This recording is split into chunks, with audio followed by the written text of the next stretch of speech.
Let me ask both of you. Are you ready for rapid fire? Yes. Oh, he's got the gun. He's got the bringing him out of the holster. So let's start rapid fire with that then. Vince. Oh, Jesse, ask him the question once again. My question for you is what a Notre Dame win against Clemson erases what from your memory? Marshall, Stanford, or both? Or neither? Honestly, neither is an option. But what does a Clemson win kind of negate for you? What does it offset for you? The only thing it negates is the fact that I had to watch the last Notre Dame victory at my house. This one, it does not negate either one, to be honest with you. Okay, so you can't get over those even with a win against Clemson. I can't, because I thought that Notre Dame would have a good shot against Clemson going into the season, right? It wasn't like a cloud in the sky, pie in the sky situation that they were going to beat Clemson, right? And it is very difficult for me to, you know what? Here's a better analogy for me. If they would have beaten Clemson, then it would have erased like the Ohio State loss. Like those two things are similar to me. Right. I can't erase those two terrible losses against Marshall and Stanford. Because now to me, to that point, if they beat Clemson after playing so well against Ohio State, but they've lost those two stinkers, all that does is make you go, huh, you just kick yourself, because now it's like you would be in college football playoff contention. Absolutely. Had you won those games. You know, and even if you lost one of those two games, you're probably still going to creep into New Year's Six conversation at the very worst at some point, if you would at least split those games. So yeah, I agree. I don't think it can wipe out either one of them. It just makes you, that much more probably frustrated at the fact that they lost those two games. So I see the frustration part, but for me going into the season, I thought Stanford was a definite win and Clemson was like a toss-up. And I was okay with one of those, Clemson, USC being a loss. And so if they beat Clemson, I'm okay with swapping those out, because I was essentially going to be okay if they lost to Clemson already, / chalking up to a team that I thought that they would probably lose to, right? So it's like, I'm okay with swapping them out. I guess I was just seeing if anyone else had the same ideology. If they lose to Clemson and then they lose to USC, I that's bury my head in the sand someplace. I do think we'll finally see them ranked, though, if they can beat Clemson. I think they'll get back onto the rankings if they. Okay, let's just reel in. There are other days in this week. There are other rapid fire topics. That have to be used at different points. Okay, we can't shoot them all in one night. All right. So what happens when you bring on two people at one time? That's right. We can't just Bobby this up and flip flop from one topic to another. Okay. Guys are here for a reason. All right, so we've had a couple Chase Claypool questions, and I texted you guys a little bit before the show. This wasn't on the original list, but with Chase Claypool getting traded to the Bears from the Steelers today for a second-round pick, Shane Wasson, Tyler Evans says Vince is going to need a Chase Claypool jersey. Jess, I'll let you start with this. What do you think about this trade? I think it's a brilliant move for the Steelers. They get a second-round pick. Claypool is coming up to, I think, year 4 or 5, so that rookie deal is almost He's in his over. Third year right now, yeah. Right, and so year 4 is usually when you see things get restructured. You start seeing some sort of, increase in salary. And so for me, to get him off your books and to get a second-round trade pick, and then obviously for the Bears, I think they gave up a little too much with the second-round pick. But you got Fields, another person to throw it to, and that's what they've been, he's been crying for, asking for. I know he obviously probably wants some offensive line help too, but he needs more weapons. You texted me about that after the Bears and Cowboys game, because I said that the Bears offense looked pretty good, and then you said, well, if they get a few more weapons, they could probably be even better. Oh, so look at you two.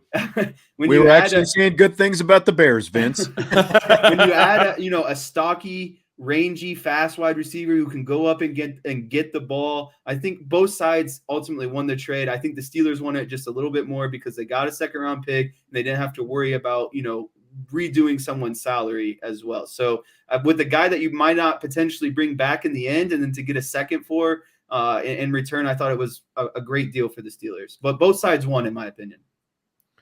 Yeah, they may have given up a little bit too much in that second-round pick, but I think that based on the weapons that the Bears have right now, Chase Claypool is a better wide receiver now than he was when he was in college. And I don't think anybody's going to argue with me on that. And he's pretty darn good when he was in college. So I will say that, he has the opportunity to be a number one, in Chicago, at the very least a number two. But right now, he's a number one.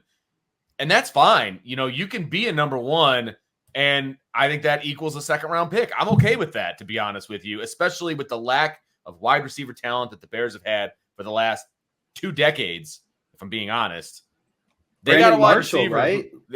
Yeah, right. Yeah, and I'd say that's the last one. A lone wolf, man. And Claypool is like Brandon Marshall, tall, agreed, fast, lanky, going to get the ball.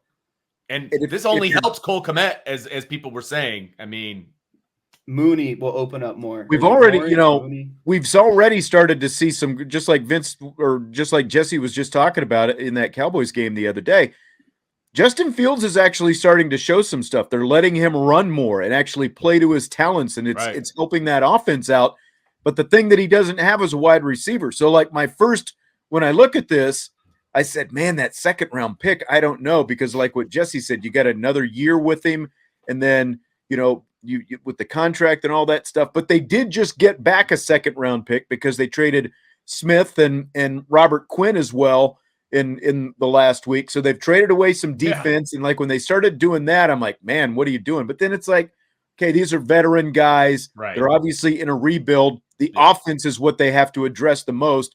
To get Justin Fields, a talent like Chase Claypool, and then as Jonathan said, they gave up the second rounder to outbid the Packers because they needed a wide receiver desperately as well. So now, if Chase Claypool works out these next couple of years, you can either franchise him or you sign him to a long-term deal, or whatever you need to do, so you can keep him around for a little bit if that's what you decide. They had to build that offense if they were ever going to do anything. And when you take Justin Fields as high as you did, you've got to put something around him. So I really like this deal for him. Again, like the second rounder sounded like a lot at first, but when you sit back, I think especially if you need to do something, and now you get an actual veteran receiver to put with him. If this is accurate, and you know me, I'm as petty as they come.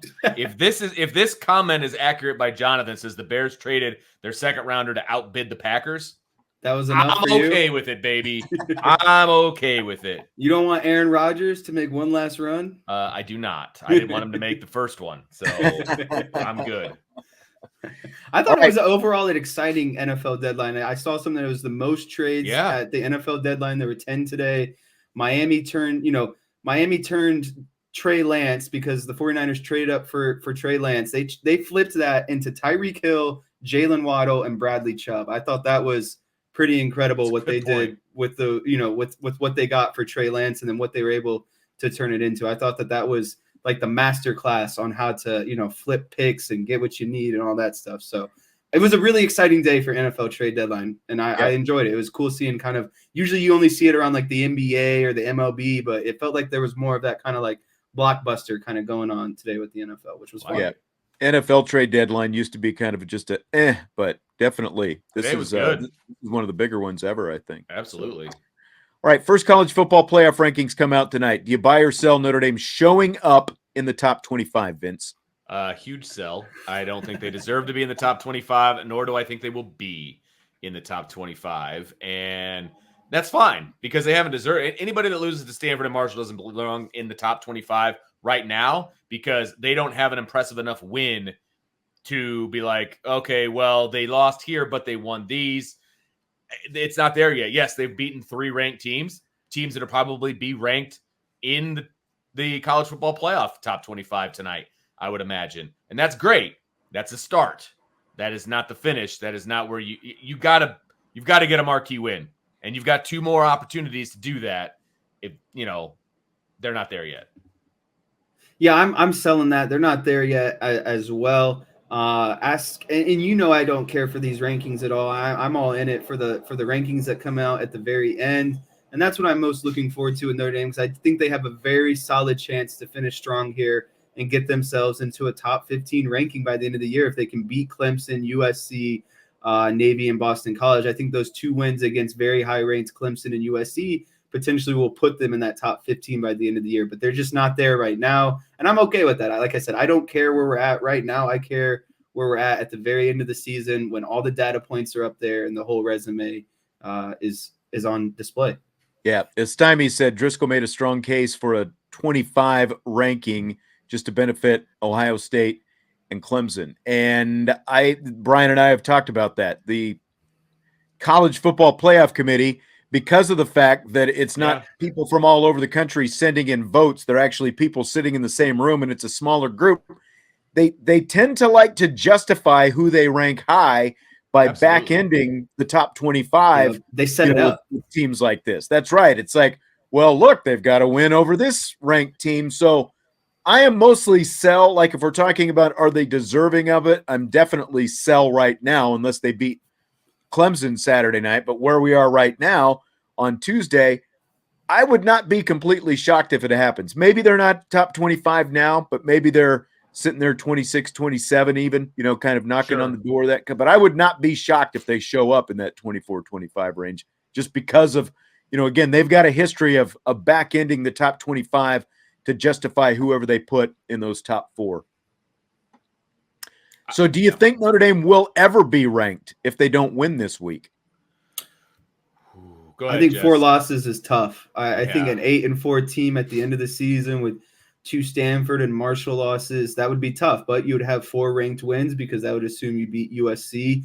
And so it's that balance that we were kind of talking about. Do they see the 4 ranked wins enough to kind of offset the 2 ugly losses? And then obviously the loss to Ohio State, who is more than likely going to finish in the top 5 by the end of the season. So yeah, I think it definitely 5 losses will not get you in the rankings. 4 is pushing it. I think 3 definitely gets you there, but 4 is like right on that brink. I think that they could potentially end up there. Maybe it just depends on what the Clemson game is. Is it a close game? Is it a blowout? I think that kind of factors into it. But to me, with so many SEC teams and teams that are in conferences, this is where it hurts you in not being in a conference because an 8-4 SEC is a lot, gets a lot more respect than what Notre Dame would at 8-4 with Stanford and Marshall losses. So again, I think there will be more deserving teams with an 8-4 record, 9-3 record that would deserve it over Notre Dame. I completely agree. I don't think that Notre Dame is going to get a lot of love because their losses are just bad losses. Yeah. I mean, they're really bad. Those 2 losses are really, really bad. And, you can say, well, they also lost to whatever. No, I'm sorry. Lost to Ohio State and a loss to Clemson. You can write those off. You can't write off those other 2. Right. And so if they lose to Clemson, I don't think that they will get into the top 25, even if they beat USC. It'll be just an upset by an unranked team at that point, and it'll be the last game of the season. And so, you're not going to have an opportunity to do much else after that. And so if they lose to Clemson and then win out, I still don't think that they belong in the rankings. I just don't see a 4-loss team in the rankings. I just don't. Yeah. Yep. Hard to say. Okay, so Syracuse running back Sean Tucker had an interesting tweet after losing to Notre Dame Saturday. Here's what he said, quote, "Saturday we lost. Syracuse 24, Notre Dame 41. I'm not pleased with the outcome of the game. It just wasn't our day. I'm not pleased with my performance, so I'm grinding harder this week on and off the field. I rushed for 60 yards and touchdown, 4 receptions for 32 yards. Hashtag, I guess this is supposed to say pleased, PL34SED. You got to get your number in there, baby. It's all about product placement. That's right. So it's sorry, go ahead. I've got some thoughts on this. I'm curious. Am I reading too much into it? And I'll give mine. I can give mine either first or last. I don't know, like what you guys thought of this. So if you guys have something to say, go ahead. Yeah, yes. I'll start us off on this one. I'm a big proponent of season starts. It's a grind. Every week's not, some weeks are good, some weeks are bad. Just stay off the phone. There's no reason to tweet about, performances. Everyone sees your stats. Like everyone, I just don't think that there's any benefit of tweeting out something like that. It's only going to be used against you. And I thought that the funniest thing that came of it is Brandon Joseph posting a picture of him tackling Tucker, putting the same hashtag pleased in there. That you're only inviting that I kind of missed that. stuff. I missed that. You're only inviting that kind of stuff when you do that. And so to me, it's just like Joe Burrow puts down the phone during the season. He's struggling. Things aren't going as well. There's no benefit, in my opinion, of being on the phone, tweeting stuff like that. In season, you're at practice or doing something football related like 90% of the time. You're around the same people like 90% of the time. So just stay away from it. Nothing good comes from it. It's just ammunition for other people, in my opinion.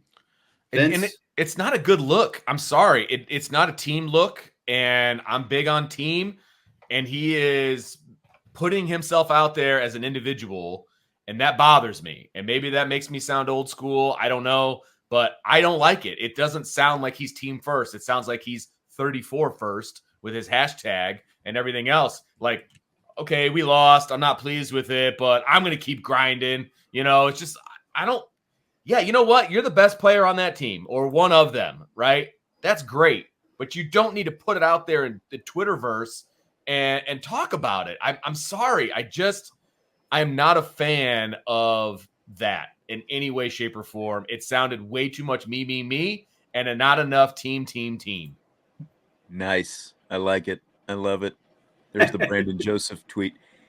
To me, and I agree with what you guys are saying, like, I could have lived with about half of this tweet. Like, I'm not pleased with my performance, so I'm grinding harder this week. Okay, stop right there. But, like, I rushed for 60 yards and touchdown, 4 receptions for 32 yards. This is like a high school kid with a humble brag on Twitter. It's like, we lost, but here are my stats. Like, what the hell are you doing? What does that have to do with anything? Just like if he said, I'm not pleased with my performance, we're grinding harder this week instead of, whatever. Stop. The stats had no place in there. It just makes him look foolish and pretty immature, I think. And like you guys said, self-centered. That's the biggest takeaway I had from the whole thing. So I think we're all on the same page. Well, and I'm going to pull this up too. Thomas says y'all are overreacting. This is how NIL works. He's marketing himself. If I'm in charge of the NIL dollars and I'm trying to find an athlete, I'm not having him because I don't like the way he puts himself in front of everybody else after a crappy performance. Sorry. And I mean, if he was going to get NIL, he'd be getting NIL. Like, he's not going to get it for tweeting that he rushed for 60 yards and a touchdown. Sorry. So, hard pass. Yeah. I guess if he wants to have his hashtag out there, whatever. Stupid. It sounds like some of these rankings are being thrown out right now. Yeah, the rankings are coming out. Vince and Brian are doing a full ranking show at 8 o'clock. So we'll kind of leave that in the rear view mirror. Double duty Vince tonight. Keep it going and try to get a couple questions in here before we wrap up this show. But again, Brian and Vince have the full, and maybe some other guys from the crew as well, have the full college football playoff ranking show tonight. So in the wake of the Michigan State-Michigan brawl over the weekend, some have suggested they need to take a break in playing the rivalry. Do you guys buy or sell that? Hard sell. Hard sell. Just because a couple guys couldn't control themselves in the tunnel doesn't mean you stop playing the game.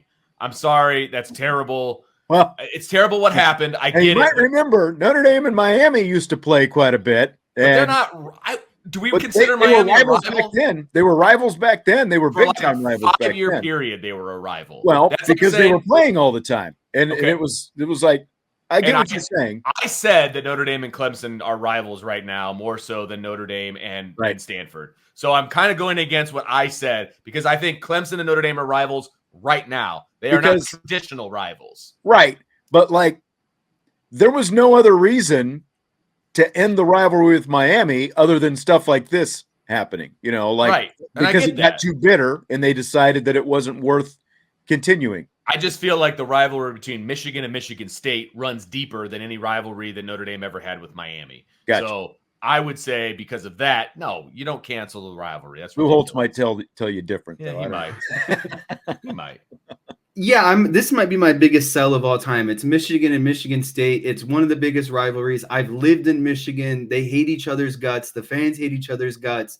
It's the best time of the year. I like being devil's advocate, standing in the middle and saying, you guys suck, and making fun of both of them at the same time. Nice. But I think that there's more to this than just, it's not a function of the rivalry. I mean, it is a function of the rivalry. They obviously don't like each other, but there just there needed to be more kind of things in the tunnel personnel wise to for these situations that arise. And I've heard that this is an issue that has come up before, a lack of personnel in the tunnel to kind of officiate, who should be in there, who shouldn't be in there, getting between, people when this kind of situations happen. And so I think it's a 50-50. I think obviously players know not to act like that, but there also needs to be people in place for when stuff like this does happen, so it doesn't escalate to the level that it got to. Right. And there's a reason Notre Dame built a second tunnel. They built the visitors tunnel because Notre Dame's tunnel is not that big. Now it's bigger than that Michigan tunnel. I think, the Michigan tunnel's super long. It is very long, and it's it's pretty narrow, and apparently it's been there, basically that's the one tunnel that they've had. So you could solve some of this by having another tunnel. Now, a lot of schools only have one tunnel. Notre Dame for a long time only had one tunnel. They finally built the second tunnel. It was narrow, so Purdue could complain that they didn't get their drum through that, small little tunnel. But you've got a separate tunnel. I think that would help some of this. Michigan athletics makes a lot of money. Just build another tunnel. Either that or have a better system for how these guys get through there, You and I went to a lot of Notre Dame games. The rivalry. Sean, you and I went to a lot of Notre Dame games, right? The referees would stop one team until the whole team was through, right? And then that team got to go, right? I don't understand number one, why that didn't happen. And number two, I'm not condoning the actions of the Michigan State players. Can I just put an asterisk next to that? But why are one or two random Michigan guys trying to go up the tunnel at the exact same time as the Michigan State players? Dude, safety in numbers, man. Stay back with your team. There's no reason for you to be there right then. But again, that doesn't condone the actions. It's just, why are you trying to sneak up early, man? I agree. And, and it's just, I think they talked about it a little bit last night, but it's just nuts. Like when you see some of the video and it is, and I agree. What happened, that it's, and too many people standing around not stopping it too. I have a big problem with that. Right. That's, I did, there was an older usher type guy who was like the closest to it, and I did see him kind of try to get in there, but what are you going to do? Well, there were, when you're an older usher and you've got five Michigan mob State of people, it's, and there were other, like there was another video I saw where there were people who, I can't remember which team they belonged to, but they were literally running the other direction. Like, really, you're there for a reason, and running the other direction is not it. Right. But, exactly. Anyway, off soapbox. Which was more shocking Sunday? The Dallas Cowboys wearing their blue jerseys at home, or Bears quarterback Justin Fields jumping over Cowboys linebacker Micah Parsons rather than touching him down? All he had to do was touch him before Parsons recovered the well, he had already recovered the fumble before he returned it for a touchdown. Jesse's going to have a much better reasoning for this than I'm going to have, because it was very apparent very early on that the Bears were not going to be contending in this game, so I stopped watching it pretty early on. Plus, I had to coach little girl basketball. But I was more surprised because I did see the beginning of the game that the Cowboys were wearing their blues at home. That was weird to me. I didn't understand it. I was going to ask you about it, since you guys are the resident Cowboy fans, as to why in the world that was happening. But that was more surprising to me because I didn't see the other one. I think what was more surprising was Justin Fields not touching down Parsons, because Cowboys just they seem to just kind of do whatever they want sometimes, and especially when it comes. I think they didn't want to be upstaged by the Bears wearing all that orange at home, and so they had to bring out their kind of color uniforms as well. That's at least where I'm seeing it.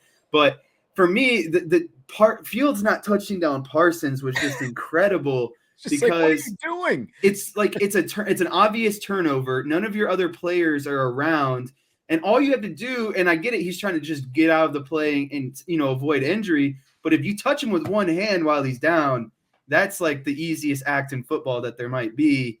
Staying out of harm's way. So I just couldn't believe it. Obviously, he wasn't trying to, and he probably thought that someone else touched him, or there had to be reasoning for it, right? He didn't deliberately just jump over him and Parsons gets up and runs it back for a touchdown. But that was more surprising to me because I think he has more football common sense than that. And so that was just really surprising for me. And the jersey thing, the Cowboys are just so spontaneous sometimes. They just seem to kind of just do what they want sometimes. Jerry's in money-making mode. Yeah, I mean, it came out of the blue with I turned on the TV and it's like, oh, I didn't know they were wearing blue jerseys today. And then you've got Dallas wearing blue and the Bears wearing all this orange, the orange helmets they brought back. I don't mind those. I don't know why everyone hates those orange helmets. I don't mind the orange helmet. I think if it's with a blue jersey or even a white jersey, but orange and orange is a bit much. I need to be white on white on white. Bring it. Let's go. White. The real craziness on that play is I saw a picture tweeted where Micah Parsons, I think, is getting double teamed to the left of Justin Fields, and there are 3 more offensive linemen up in front of him. So there's only one guy in blue in this picture as Fields is throwing that pass. And the caption on the tweet was, Micah Parsons scored a touchdown on this play because he chases down the play after getting away from this double team, recovers the fumble, then he's down on the ground, then Fields does the leapfrog over him, and Parsons returns it for it. Because I remember when Parsons was getting up, and I'm like, no way. He was touched down. Somebody touched him. And then they show that replay, and literally, if Fields' cleat had just grazed Micah Parsons' back on that play.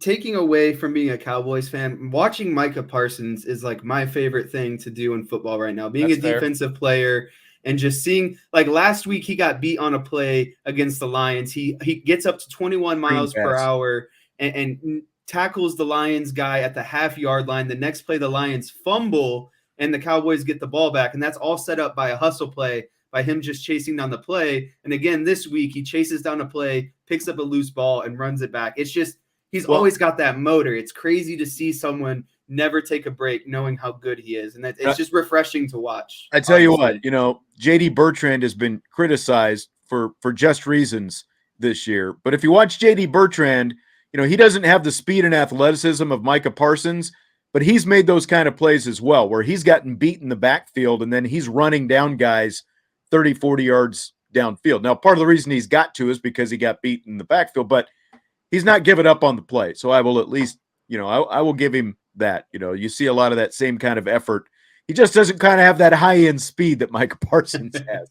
It's the mentality, and that's obviously coached, and that's a good thing that you want to see as a defensive fan is your coach is teaching you to just constantly rally to the ball because you never know what's going to happen. You never know when something like that's going to pop out. Yeah. You run drills like that all the time for just being ready for anything like that. Well, I should have known that the three of us would go and go and go. You knew that was going to happen. But that's right. When you told me we were going to stay between 6 and 7, I was like, yeah, it's never going to happen. No chance. We finished the first segment a little bit before. I guess we did. So we're going to give Vince a little break. So I'm over here taking notes on the ranking. So because you're getting all the college football playoff ranking numbers coming in. Yep. All right, great stuff tonight, guys. It was a lot of fun. It's the first time we've ever had the three of us together. So it needs to happen again, and I think it will. I think so. So we've got the mailbag show tomorrow.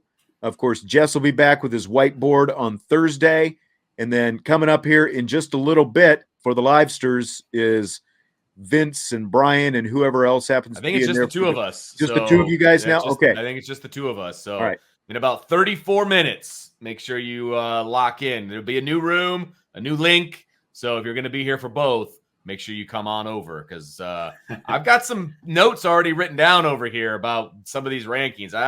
It's very confusing to me, some of these. So it's going to be fun. All right. That's going to do it for tonight. Appreciate it, guys. We will talk to you mañana. IB Nation Sports Talk.